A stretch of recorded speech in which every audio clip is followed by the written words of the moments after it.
J'ai lu un truc incroyable. Ah ouais, j'en ai déjà entendu J'ai entendu parler. dire que... Non, c'est quoi?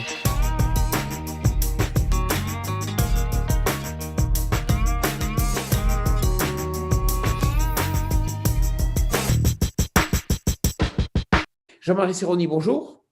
Bonjour.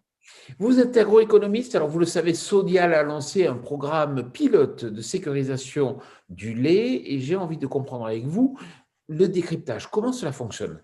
Alors, on peut se dire effectivement comment la coopérative peut-elle garantir le prix du lait dans un an? En fait, c'est la mécanique des marchés à terme qui existe sur plein de produits et qui existe sur la poudre de lait et sur le beurre. C'est-à-dire qu'il y a un opérateur industriel qui dit en septembre 2021, j'ai besoin de 500 tonnes de beurre ou de 1000 tonnes de poudre de lait et je suis prêt à les payer à tant le prix de la cotation du jour. Et en face de ça, il y a un importeur qui dit ben moi, Banco, comment dire, en septembre, je vous livre la quantité vendue au prix convenu.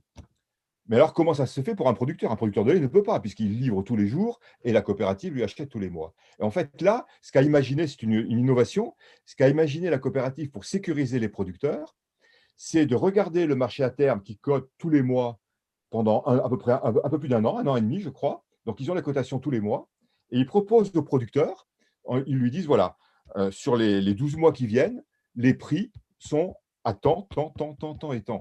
Est-ce que vous êtes prêt à livrer? Et le producteur dit, ben moi, en juillet, je suis prêt à livrer tant de litres, en août, en septembre, en octobre, novembre, je ne suis pas trop sûr de moi, donc je ne m'engage pas. En décembre et en janvier, je livre au prix qui est convenu.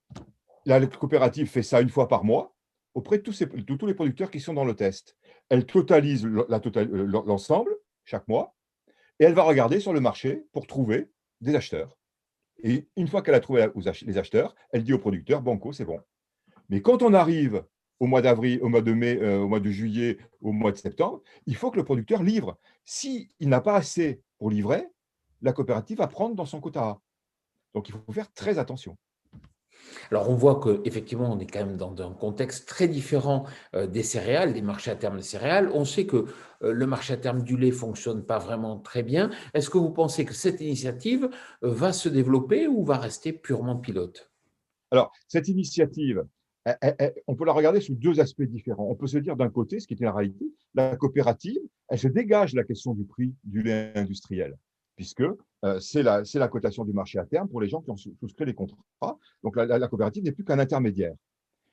Euh, donc, de ce point de vue-là, il y a quand même pas mal de gens qui vont se dire, oh là, mais en même temps, moi, je suis producteur, il y a à un moment donné une opportunité qui s'est ouverte de prix, ben, je la prends et je la sécurise. Mais en même temps, pourquoi ça va être compliqué pour d'autres laiteries de le faire? C'est que Sodial est une des rares laiteries qui a séparé son prix valorisé sur le marché intérieur de son prix d'exportation. Donc là, c'est plus facile. Mais en même temps, elle se dégage de la problématique du prix. Par contre, on peut se demander une deuxième chose, c'est est-ce que si ce système se développait, ça ne permettrait pas de sécuriser l'exportation? Parce que ne soyons pas dupes, avec ce qui s'est passé avec les États généraux, avec l'augmentation quelque part du prix du lait, les industriels se sécurisent avec les grandes surfaces sur le marché intérieur, mais vont avoir à faire face, on le veuille ou non, à une perte de compétitivité sur le marché export. Et donc, on peut se dire, est-ce que ce ne serait pas une solution pour garder des volumes à l'export, sinon on va les perdre. Jean-Marie Serroni, merci beaucoup. J'ai lu un truc incroyable. Ah ouais, j'en ai déjà J'ai entendu entendu parler. dire que... Non, c'est quoi?